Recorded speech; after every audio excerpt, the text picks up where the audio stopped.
Hi divers, today we have a very special episode. It is also a very visual episode because we have Reiki Master and Calligraphy Master Fokke Brink taking us through basically the Reiki kanji.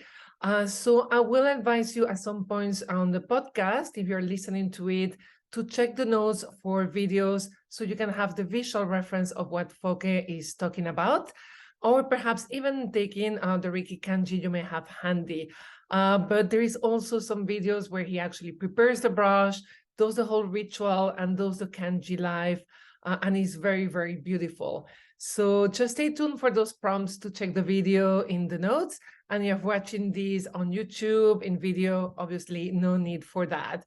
Fokke Brink is originally from the Netherlands, and he came into contact with Reiki in 1984. So we're really talking about some of the first masters, especially in Europe.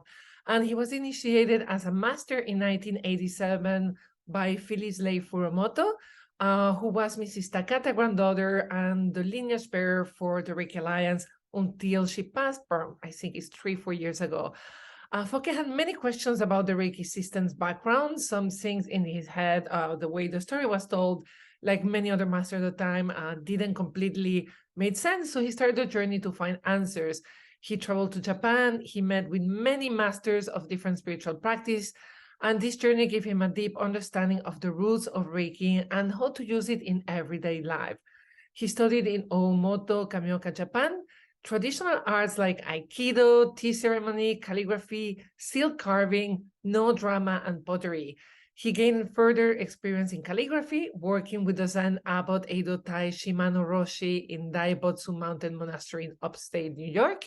And we'll be sharing again, as I mentioned, this beautiful video of doing the sacred painting of the Reiki kanji and explaining the different meanings of each stroke. If you're listening to this, again, I will give you prompts so you can check it. And I hope you really enjoy Fokke's beautiful energy, the joy, his sense of humor. He's just a beautiful human being. So now on with the interview. Hi, and welcome to today's episode of the Dive Into Reiki podcast. I have a wonderful guest who was very kind to say yes to being on the podcast today, Fokke Brink. And I hope I pronounced that all right. He's originally from the Netherlands, currently lives in Greece.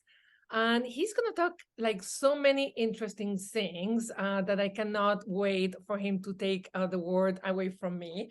So we're going to start like every episode just asking you, Fokke, about how did you come in contact with Reiki? How did that happen? Well, Nathalie, first, thank you for inviting me, because it's an honor to be in your podcast. And how did I? Well, I had a big practice with psychotherapy, hypnosis, and reincarnation in Holland, in the Netherlands. And my wife in that time did workshop astrology. In the evening on Wednesdays, she went with an older lady, on a little kind of island where we lived in Alkmaar. And she went with this woman to the workshop. But this woman was always very shy for people, didn't want to meet, didn't want to contact people, and she was only taking care all her life of her parents. And so one evening my wife went, and I thought, oh, this woman comes and have a coffee with us afterwards. So I made coffee and she came without any questions before. And so we were talking, she said, what do you do? I told her about my practice, and then said, oh, I know somebody in Amsterdam, and I call him the Magic Cat. He does something with cards, and he tells you the future, and he does something Japanese with his hands. And I got goose pimples. I thought, something Japanese with hands, something touched me. I said, well, who is that and what now? Yeah, he learned it from somebody from Canada, a Dutch woman, and she will come for another workshop. He invited her. Said, oh, please give me telephone number. I want to be in that workshop. So I got the telephone number from the organizer, and he said, well, I'm sorry, the workshop is full. And I, of course, started already as a good student, like in my whole life. I said, who said so? So, yeah, the teacher, I said, well, do you have a telephone number of the teacher? Yes, he had. So I telephoned Inger Droog, the master. I said, well, I hear you do something Japanese with your hands and you give a workshop and I want to be in the class. Then it was very silent. She said, yeah, okay, then you can come. Oh, wow. And she said, by the way, that's called Reiki. I said, I don't care how it's called, I want to do it. I kind of love all the meaning there is in that simple sentence, right? Yes, and so it really got me. So she did a workshop in Holland some months before. She had 4 students. And this was her first bigger workshop. And later, we had a very nice discussion about it. So why did you hesitate to accept me in the workshop? She said, well, you were a big test for me. I said, why? She said, well, my teacher, Wanya Twan, told me that you only get what you need in your life and never more than you can handle. She said, and I thought maximum 10 students I can handle. And you were number 11. Oh, wow. That's beautiful. Yes. So I started already to challenge my teacher from the first moment. But also pushing her to grow, right? That's what I did the rest of my whole life in Reiki, to push teachers on levels, on borders where they normally didn't want to go. And I kind of, that's where like you and I have like a big heart in common. I think we need to explore, right? Like, and then respectfully, but we need to explore like how deep can we go into this practice? How far can we take it? So I love that Yes, spirit, yeah, because sure. for the people who don't know you, you've been practicing for a long time. And you also were some of the first people like, hey, let me go to Japan and find more about this. So can you tell us a little bit about that side? How did you suddenly say like, there's more to this, let me go to Japan? Well, yes, before that, my first degree was in 1984. Yeah. Oh, wow. So it's about 39 years ago now. And a little detail more about that, because immediately after my first degree, I said, I want to do second degree. And she said, that's fine, tell it in the universe. Because she didn't intend to come back to the Netherlands. Oh, wow. And then 3 months later, there were so many students at that time that wanted to have Reiki. She came back and I got my second degree then. So, and then when I got my second degree, I asked my teacher about the symbols, because we have the mantras or the names underneath. I said, well, what you said that it is, like the universal energy here and now, or this kind of things, and is that a real translation of the words? And then she had a very good answer. She said, doesn't mind, just do it. So later, when I became master, I heard in the first master meeting in Germany, my teacher asking to Paul Mitchell the same question. And he said, I don't know. At that moment, I realized that nobody knew it. So we had, in that time, in the start of 90s, no information about anything about it. So I knew I have to find it. And there were other things that happened around. It was very interesting. I don't make it too long. So then I had for many years an application form in my pocket for the traditional Japanese arts in Kameoka in Japan. And when I got 50, I thought, now it's the time to go. So I applied for it and I was accepted as one of the 14 students in that workshop for the whole month. Wow. And we had 80 masters to teachers.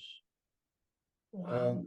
And senseis. And my personal guidance is now the spiritual leader of Oomoto, where Wow. we were.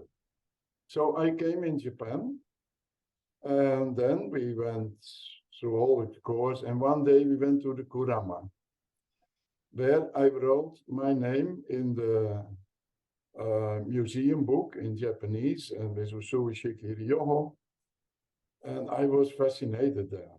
1 hour after I have done this, a Japanese Reiki master came there. And he saw my name. And when I came home at the moment in Holland, there was post for me. And I was invited to go to Japan because he was fascinated by somebody from over the big lake who came to look for the roots of the Usui system and of Usui Sensei. So he invited me to come. And I knew at that time, I go with the feeling the things that have been lost will be found again. And even if I had to stay the rest of my life there, that intention I had, I go. And so in 1996, I went back to Japan, and Maria, my wife, went with me. And I invited Phyllis Lei Furumoto, my teacher in the master degree. And she agreed because she said, well, I am in a moment in my life that I don't know how to go on. And now you offer me this. And we had a relation. She said that you are the one who has to offer me this. That's specific. So we had also this challenging relation. It was wonderful. And just so she joined us. Sorry, for the people who don't know very much who Phyllis Lei Furumoto is, she's the granddaughter of Mrs. Takata, and she was the lineage bearer for many years until she passed recently. In that lineage, yes. She passed 3 years, I believe, ago. She passed. And I had a relation with her that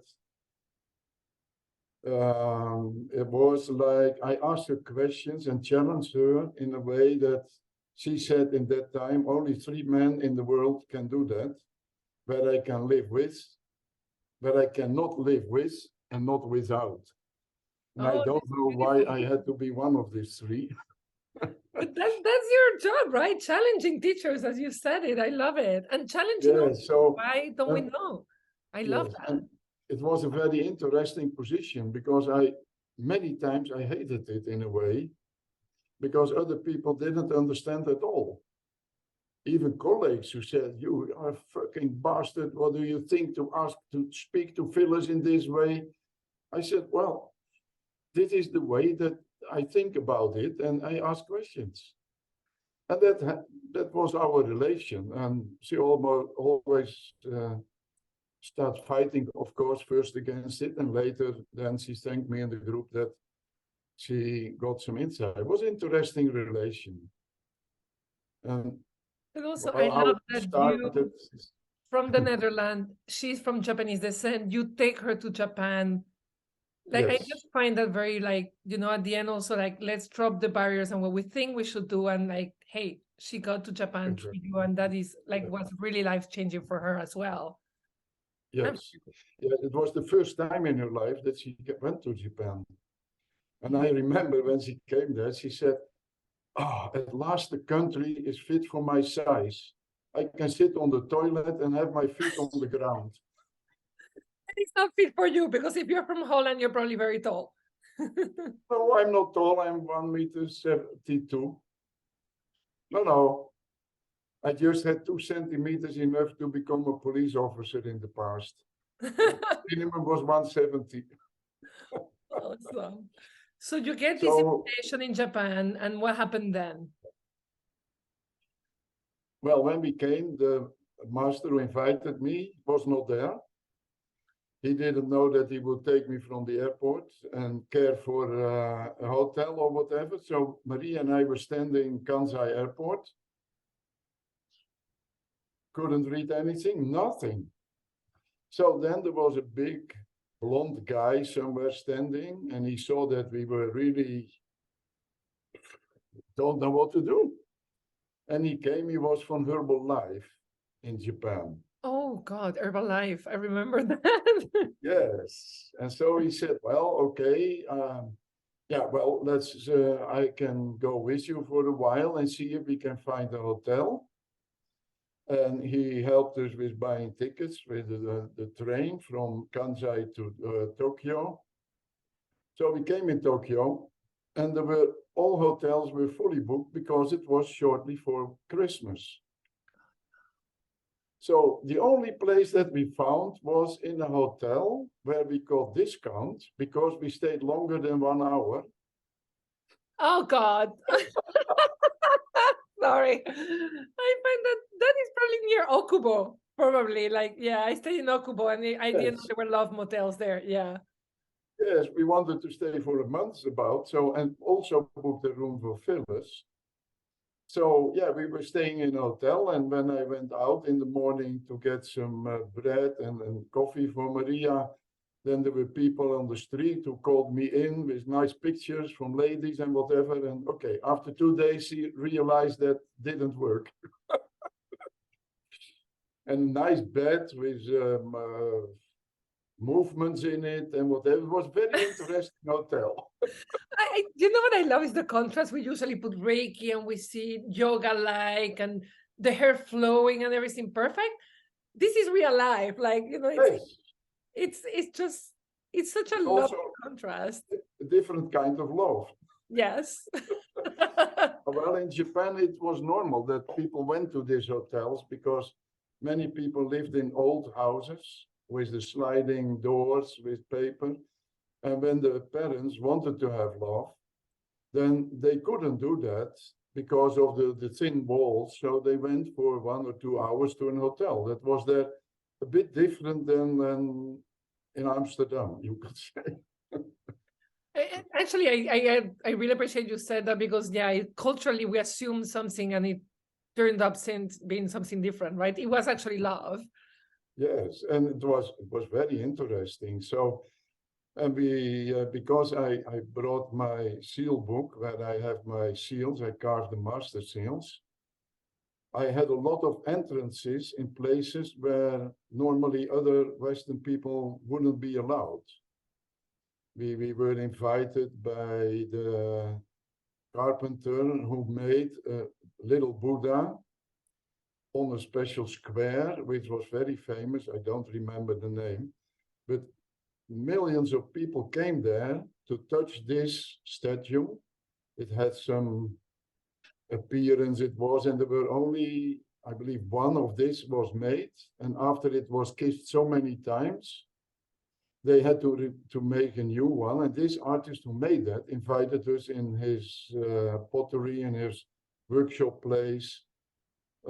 Many of these meetings we had because they saw with the seals I carved that I'm not just a tourist. And that were big openings for moments to go somewhere to deepen my feeling about what I thought Reiki was. Because, you know, we hear the word Reiki, we have our concept, universal life energy. Well, but what does it really say? What is really the energy of it? We have words and universal life energy, which I understood from the scholars, was introduced from the West into Japan. So they see it differently. The kanji of Reiki, as you see, so behind me, it has a total different meaning in a way, and it has many, many meanings, because every line in it tells something. And then they are combined, and in the combination, they have a concept. And this concept we can explain with one line, but that is not what is the Japanese culture or the Chinese culture where the kanji first came from. So there is something in it, not only in the kanji, but also in our Reiki symbols. So they all have a depth that often is not understood. And I can explain you more about that if you are interested in it. I would love to. I would love to. Because I've started to get some information of the kanjis, and it's really helpful. The more we understand the depth and the complexity of the kanji and the many layers, the more we start opening up that this practice is more than we can just, there is more to it. So when I was in Japan, and then later the master I met, Masahiro, and I met other masters in Japan. So there was an invitation if I could explain masters in Japan about what we in the West, in the lineage of Phyllis Furumoto, do. I said, okay. So I went to a dojo, sitting on our knees, 8 masters around, Aikido masters, Qigong masters, Tai Chi masters, heaven. Busho masters. They were all monks. They were all people, not just Reiki master, what we would say. And so what I did, I brought my little brush. I have a refill brush, like they have in Japan to write Yeah, cards. I have a couple of those. Yeah. Yes, from Pentel. And I said to my wife, to Maria, I said, well, I explained them what I explained in the workshop about the kanji and about the symbols. And then she said, are you crazy? I said, why? She said, these are Japanese people. I said, yeah, but I have the feeling I want to do that. So I was sitting on my knees with a group of Japanese masters and share them about their language. And it was if I was carrying a bucket of water to the ocean to make it wet, knowing that there is underneath, or there is a rippling on the ocean, and underneath is water. Yes. Like this energy, I was there, like knowing nothing in a way, telling them about their language. Then when I was finished, I was very silent. And then the translator said, Fokke, basically what you said, we know. But we never knew that there was such a depth in our language, and we have to think very deeply about it. And I believe I had the feeling that that was the biggest compliment about the way I share about the symbols and the kanji in my symbol workshops in the world and in my teachings. So I was very happy with that moment that I had the courage to do that. And this is one of the moments of having the power to go deeper, to dive into Reiki, as your podcast says. Yes. It's not just the surface, it's not just the image.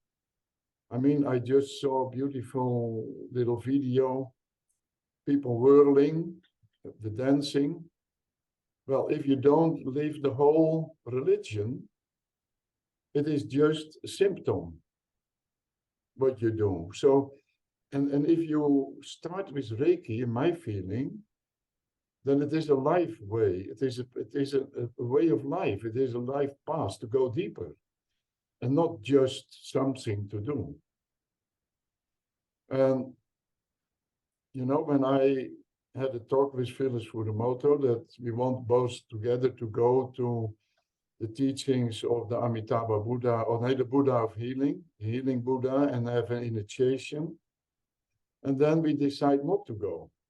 Why not? Because we had the feeling if you take one step on a path in another discipline, you only can do that 100% when you are willing to follow it to the end. Yes. We didn't want to become monks in the discipline of the medicine Buddha.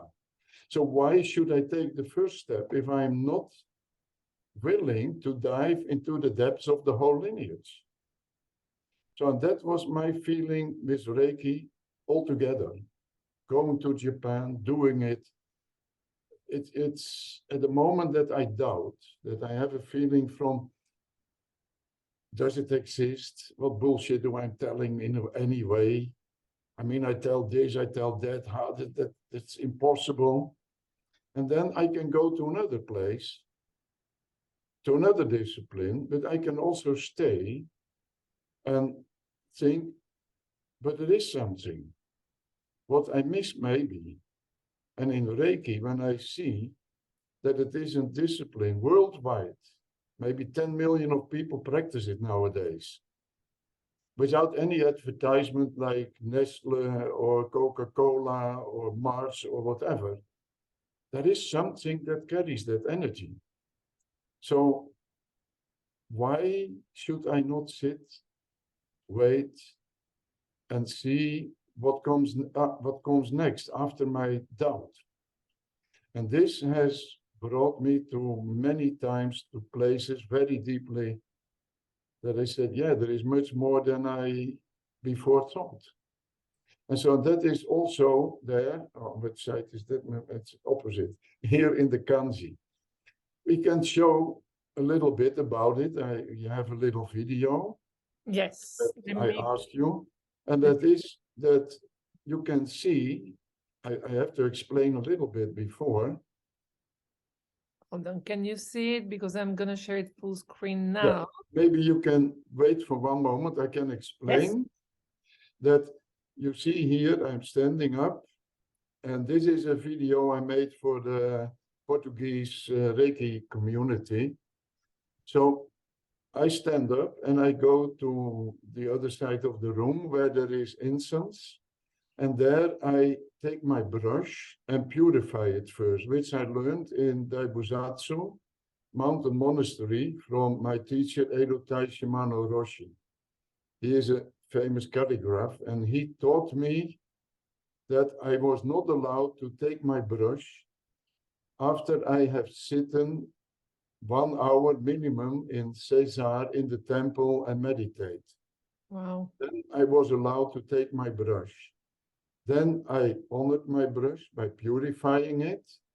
And before I start calligraph, I lift up my brush, and that is that I honor my brush, bring it in connection with the universe, and I realize that I cannot create an image of a goddess energy. Reiki in Japan, this image is considered to be a god energy.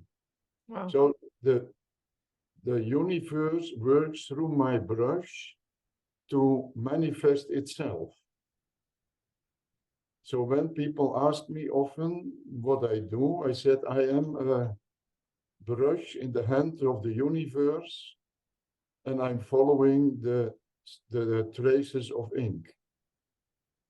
And that is basically what I feel that it is. So I'm not a master calligrapher.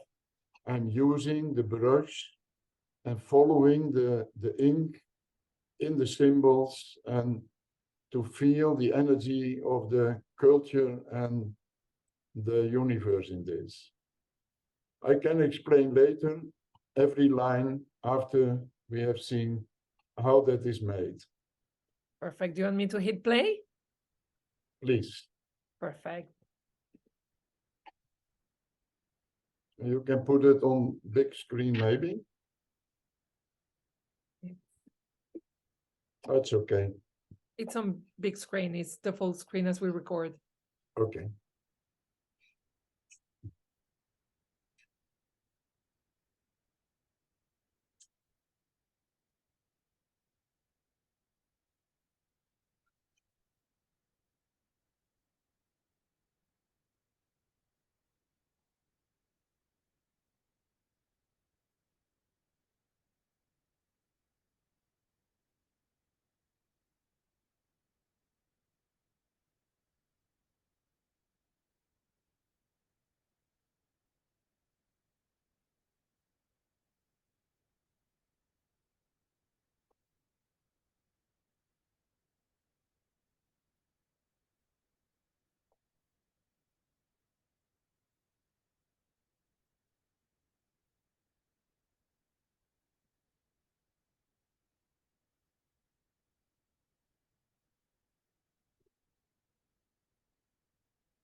think that is the video.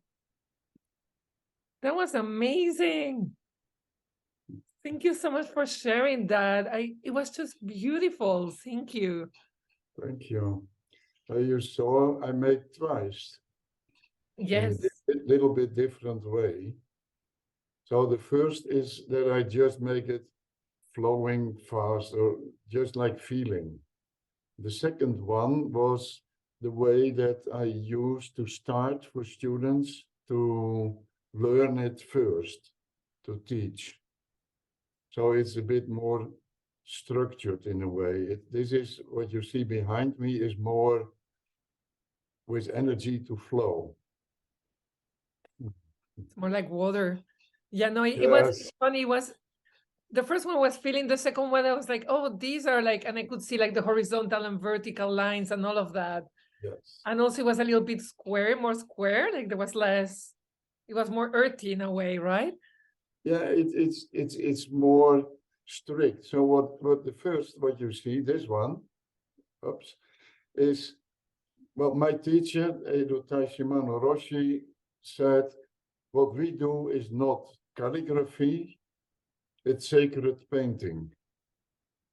So calligraphy, the traditional calligraphy is strict, exactly And to be honest, it is a famous way to do, and it is very fascinating and very difficult. And after 10 minutes looking at it, to me, it's boring. Because it's not alive for my feeling. This, what you see behind me, there is dynamic, there is air in it, there is energy in it, it is alive in a different way. So it's called to me sacred painting. And if you allow me, I will explain, so in short, the lines for your beautiful viewers. Absolutely. Let me just insert one thing that really, like, I saw when you were doing it, and I think it's so useful for Reiki practitioners. You were not using your fingers, you were using your whole mind, body, everything. As you said, you were trying to universe. So whenever we draw things in Reiki, it should be this sacred painting versus just. So it was so beautiful to see that unity, that oneness flowing together. And now I'll let you explain everything, but I just wanted to say that it was really beautiful to watch. Thank you. Thank you. Well, it is the same with Reiki. Yes. You can sit, you can put your hands, or you can sit and touch. That is a simple, beautiful, powerful way to say it. Yes. So.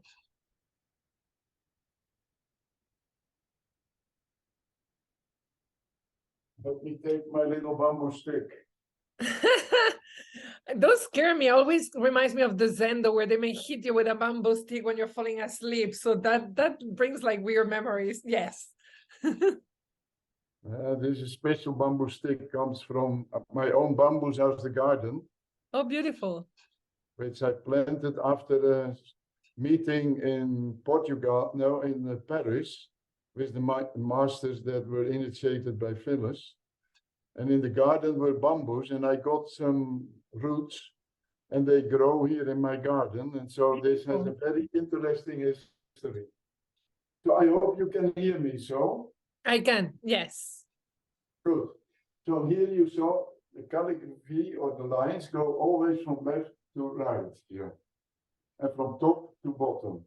That is the traditional way of moving, because when you do it fast, and it goes faster, then it gets the hiragana, the katakana in Japan, and then you need the order of the lines. You cannot just make them in another direction, in other order, because then it doesn't fit anymore. So here is the heaven, or one. One is all, and all is one. So, and this is here the symbol of heaven. Oh, wow. And underneath the heaven are the clouds. So what happens when you have clouds in the heaven? They take away your view to the heaven. Oh. So, but, wait a moment, can I put it a little bit more here? So, when you have the clouds, you can see them as a hindrance. It blocks your view, but without the clouds, you cannot understand and feel the depths of heaven. So this everybody's own choice. How do you see your clouds in life? As a hindrance or as a support to go on and to learn and to look behind it? Wow. So heaven and the clouds. And out of the clouds, through the heaven, is coming the rain. Yes. This first part is the character of rain. Rain is water. Water is the main source of life. We all started in water, in the womb of our mother, and we all exist out of 80% or maybe more of water. So when there is no water, there is no life. Underneath the main source of life, you see these little squares. One is a mouth. So one mouth is to speak. When you have two mouths together, is a discussion. Blah, blah, blah, they speak together. Oh. When you have three mouths, it's more than discussion, it means praying. So Wow. here is praying for the main source of life. So between heaven and earth, who were praying for the connection between heaven and earth. So heaven and the people here are praying to connect heaven and earth.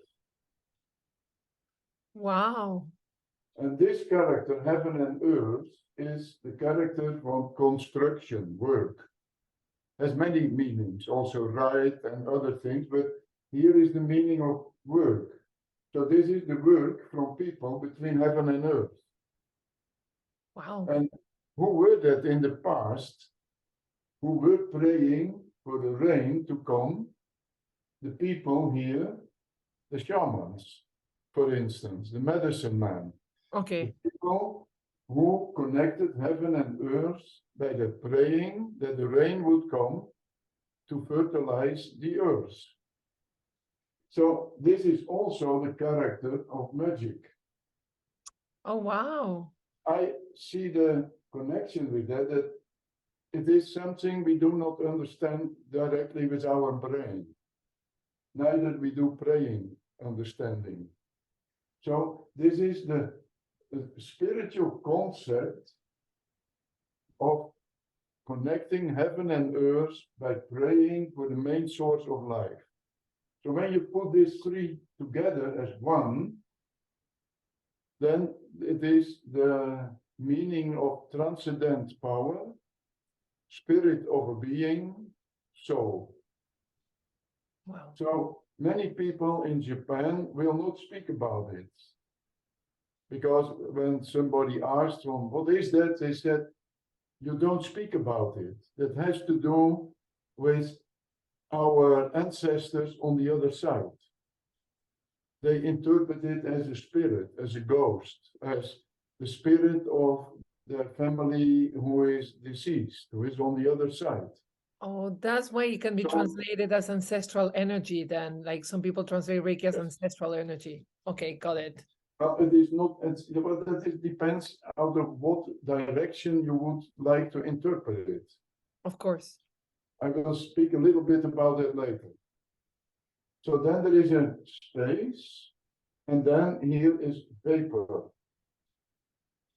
And vapor means also breath, breathing, Wow. vapor. So underneath the vapor is a rice. So what happens when rice comes in contact with vapor? It cooks. It cooked, and when it is in the earth, the rice, and vapor, it starts growing, it shows us the wind, and then it is harvest, and then it is in vapor, and then it gives us food. So when I studied in Oomoto, breakfast, we got rice. At lunch, we got rice. What do you think we got as supper? Rice. When I was in Japan at the monastery, I ate rice 3 times a day. And in the So they afternoon, know. I could have rice if I wanted to. Yes. Yes, so they know from rice you get your power. So that is key. Or in Chinese, qi. Yes. So there are 40 different kinds of characters of qi. Oh, wow. So this is living qi, like in Aikido, Kiyatsu, Tai Chi, Qigong. They all have this character of qi. But there are many others. And this in Chinese is Ling, and in Japanese, Rei. Okay. So together, if you realize this is Rei, the spirit, the universal spirit, in connection with our power. So when you really believe that and feel that, everything is possible. Yeah, and it's heaven and earth, body and mind, like that unity of everything is beautiful. We can incorporate a lot of thoughts, that we have a lot of concepts, but not to put other meanings or concepts in it, just to realize I am in harmony with the universe, without explanations more. Just feel it. Reiki. I had that experience when I was driving with my Oomoto at that time. I had an 11-meter mobile home with big Reiki symbols on it. And Maria and I lived in the world with that. And we were driving on the highway in Germany. And suddenly, empty highway, beautiful clouds, blue sky behind it. And we both were just sitting there in the car driving with, that's Ray. The clouds, the sky. And at the moment we realized that it was like praying. And we connected heaven and earth. And at that moment, the whole earth was Ray, was Ki. So you can live Reiki everywhere in the world, any moment. When you look around, you realize what is there. And then every word is in vain, is too much. It's that deep understanding. Maybe what you mean with dive into Reiki. Not speaking, diving into it like free in the water of the ocean. I love that. And we had that discussion when we got to know each other the first time we talked about, obviously, when it comes to Reiki sessions, hands off, Reiki on, Reiki off has a little bit of a sense, but it's easier to explain as beginner, but it can also limit our perception of what the practice could be, right?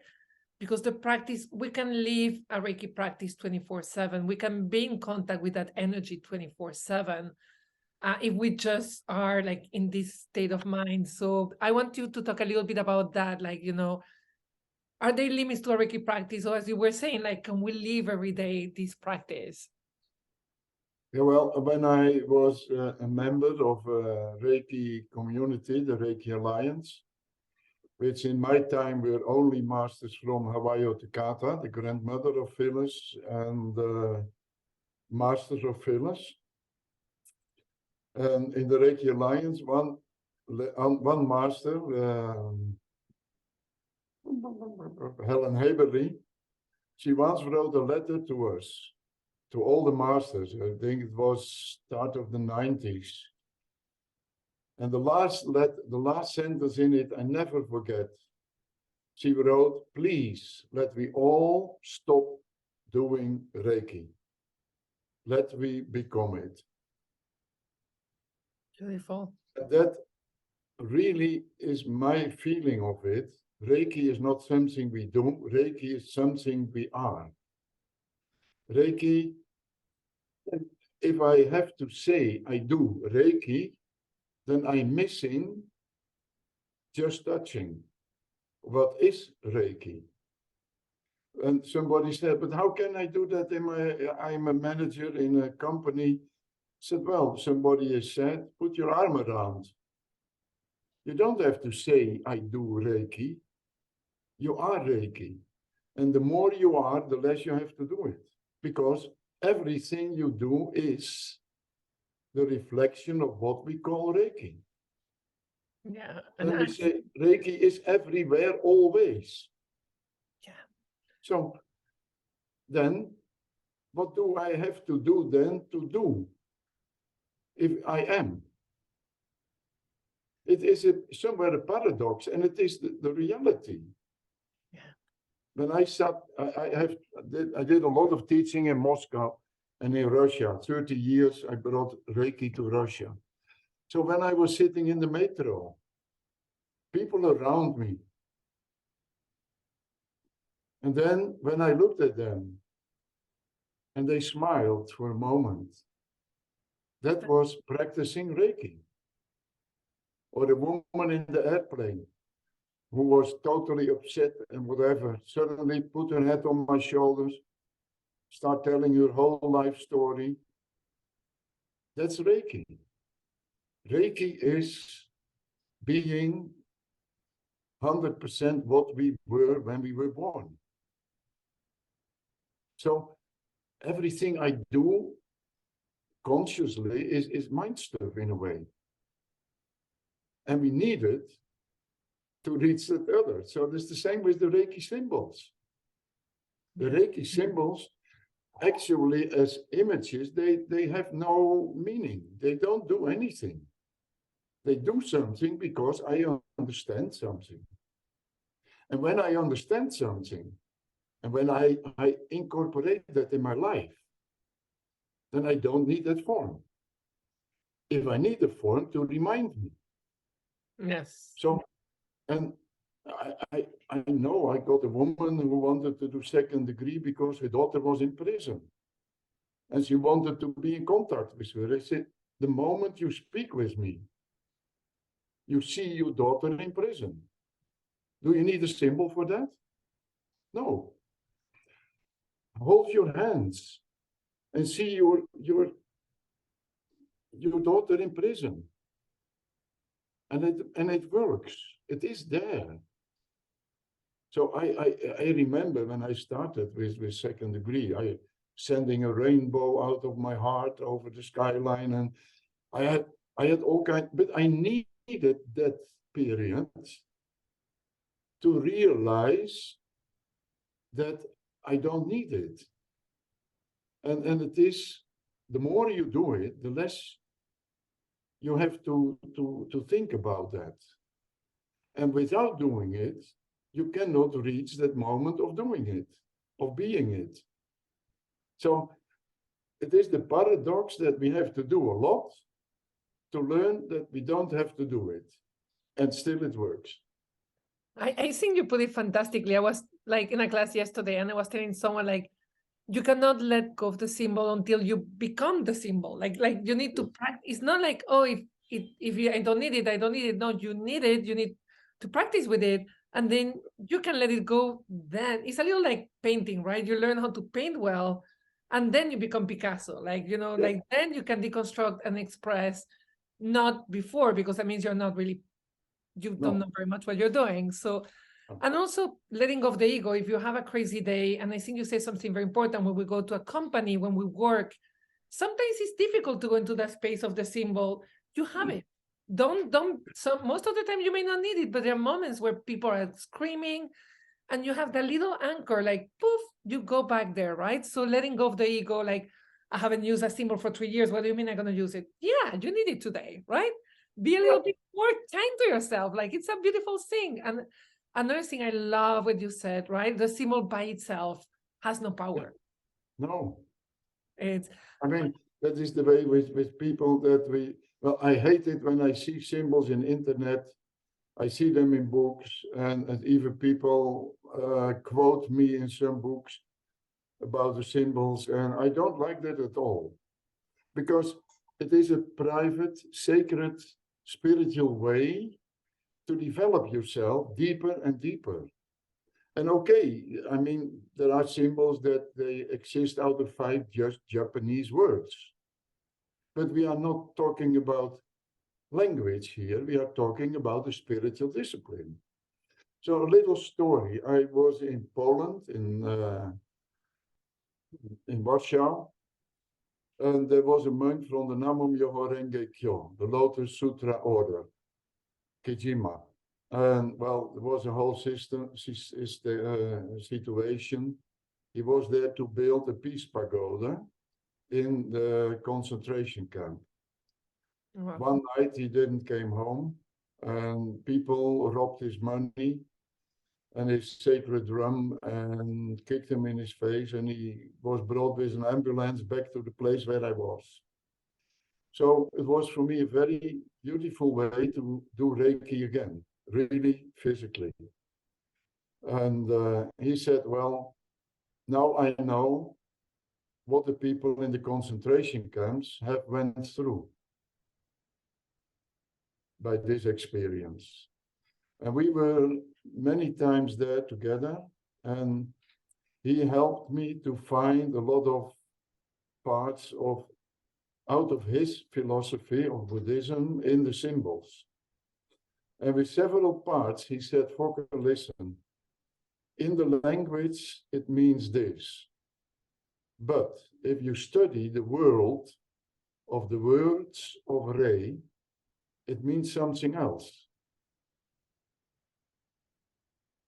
Like a cross for a carpenter who made that in wood is different than a cross in the church with a priest, because you are in a different language. And that is the same with the Reiki kanji.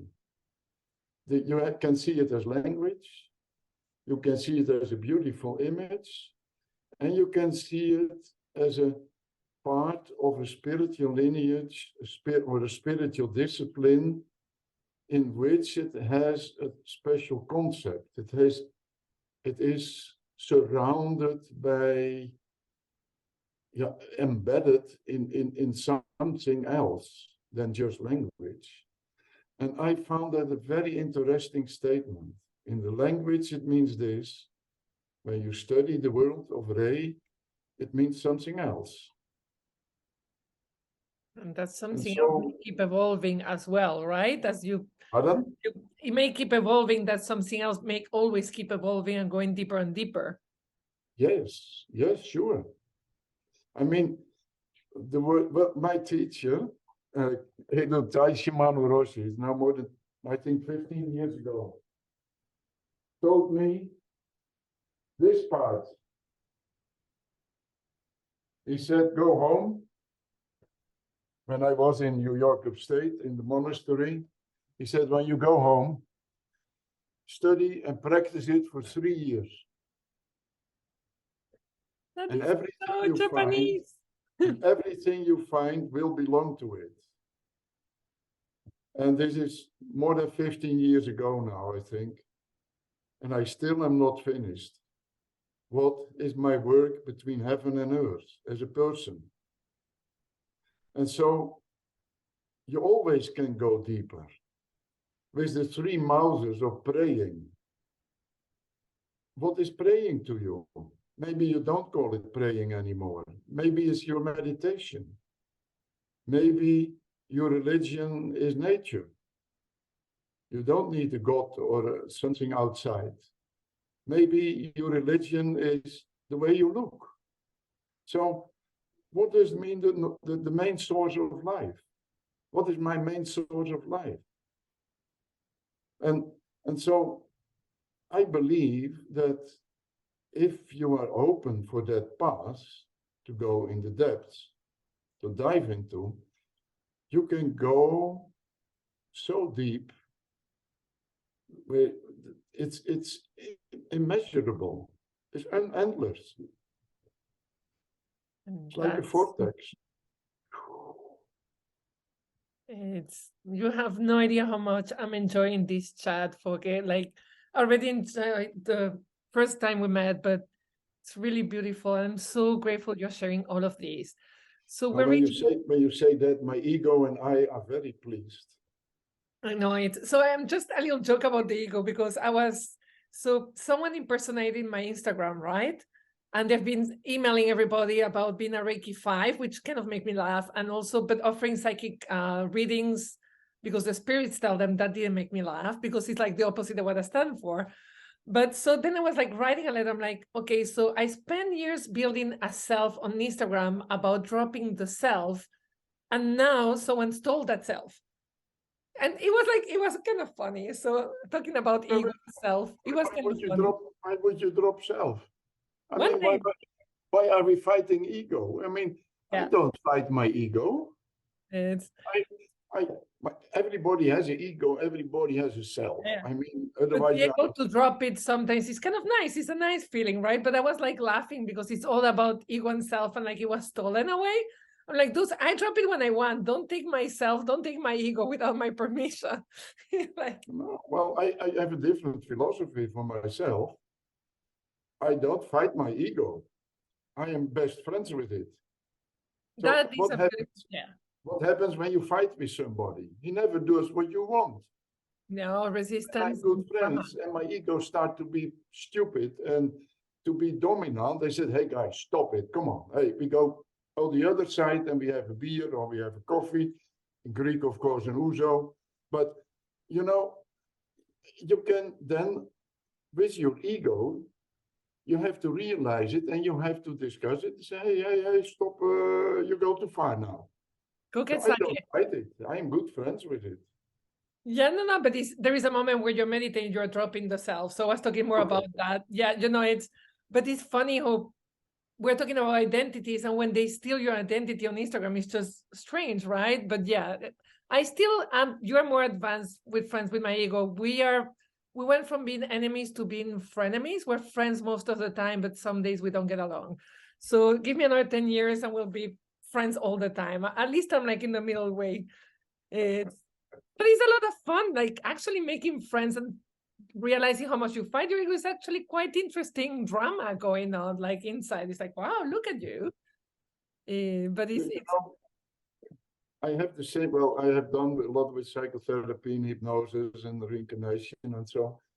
And so many people want to fight they said it's like a wall. So what can we do? If there is a big wall and you cannot get through it, what happens when you turn around? You hit your well. What happens when you turn around and sit against it? It's very solid, and you look on the other side. Oh, that's beautiful image. Yes, and if you have people are fighting, that is like ice. I said, well, you can walk against ice, and when you embrace it, it melts. Oh, those are amazing images. I really appreciate you sharing that. No, because I think we try to disappear the wall, right? Like that, we try to disappear a wall. I never imagined actually using my ego for support. Like that is a beautiful shift.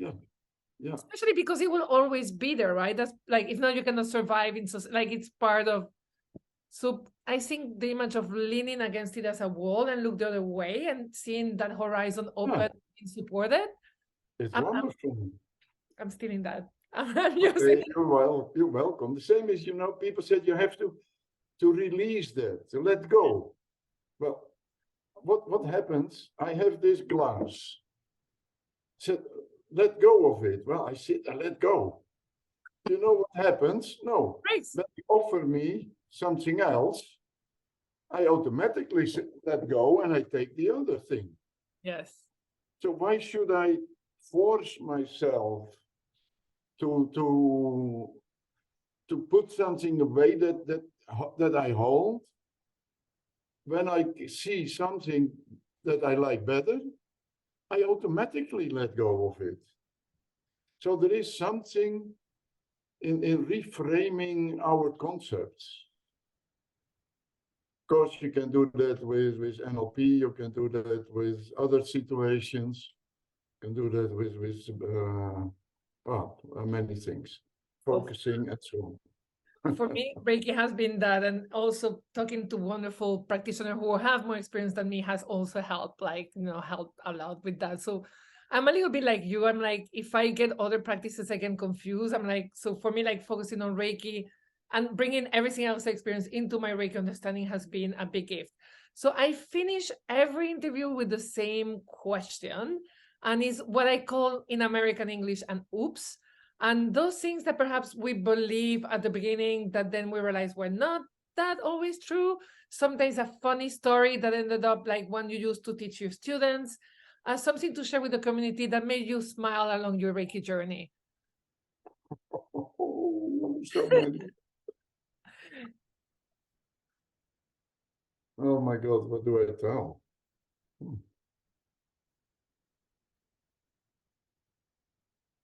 I see that question.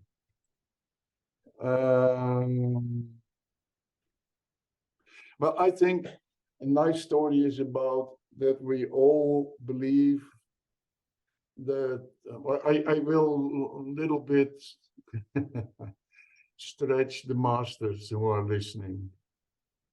Go ahead. So, yes, well, I did a lot of teaching in Archangels, that's above the north, the polar circle in Russia. And I initiated one master there.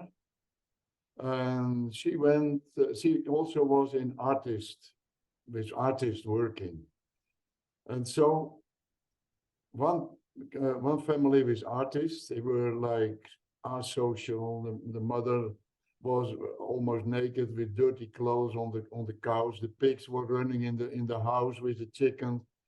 The children were in their own shit in the room, and the men were drunk in the sun. And so that was really a very bad situation. And she went away for 3 months, I believe, to Norway to marry the ex-foreign minister. So after she returned, these people looked beautifully. Clean house, men sober, kids nicely dressed. And then she said, what happened? She said, well, we found Reiki. Wow. And then Natasha was, of course, really happy with that.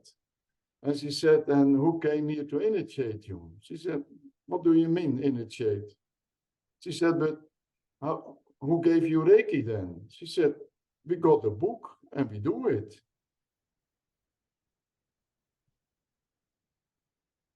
And that was a story which was a oops to think about. Yes. So, and then she said, do I tell them they don't have Reiki? So what is it that we get and what is what we do? And how can we get Reiki? It is something to think about. And for me, it was a very intriguing situation. I think it's a great question and to put out there, because obviously at the end it's the Reiki system, but as you said, this energy is there for all of us, right? Like, and obviously we want people to initiate it, to make their life easier, to have and to have a system so they can practice, but we cannot tell people they're not Reiki when they are born. And I know also you don't want a bunch of crazy people doing Reiki out there that don't even know what they're doing and are saying crazy things, like my impersonators selling weird things. Yeah. But I think it's interesting for all of us to reflect, right? Yes. And when we say one thing, and then why don't we believe it ourselves? If Reiki is everywhere, in everything, always, what does it really mean then? What is it? So then the Reiki is here and now in everything. So then we get, of course, whole discussions about channels, which I don't mention anyway anymore, because there's so there is something that we say, but if we really think what we say, what does it mean? Reiki is everywhere, in everything, and every person has it. And then we get stories, it's blocked, and the master can deblock it and whatever. I mean, I know a lot of students who got an initiation and do nothing with it, or the other way around. So it's very interesting at the end when you really want to dive deep into Reiki, not in the system. But what means the energy of Reiki when we really say this? I love oops. This oops is beyond. And I think just to for me, when you say the energy of Reiki versus the system, right? Also being very clear, but I'm not going to add to your oops because this is the perfect end to the interview. I'm not going to mess up with perfection. So I'm leaving it there. What I am going to do is to share a you drawing. So I was we talked and, usually ask for 3 words, but when we have a pre-interview like we had, I'm okay, I'm doing my drawing. So I was actually, when I talked to you, don't ask me why, but I ended up sometimes I get references, and I was watching Michelangelo, a lot of Michelangelo, even though he was no calligrapher or seal carver, but he had, again, he's kind of a genius too. So So, and one of the things, the Sistine Chapels, I do love. There is one, they have a lot of like writing and books. So it was inspired a little bit by the Sistine Chapel, but obviously I don't have the talent of Michelangelo. So this is the drawing. And so again, you have Earth and Heaven by the bird. And this person has the manuscript. Do not laugh about my very bad oneness kind of kanji. I try to, but I'm like, at least I'll make you laugh. But again, the silver and the gold, and you probably are familiar with Japanese culture, is also non-duality.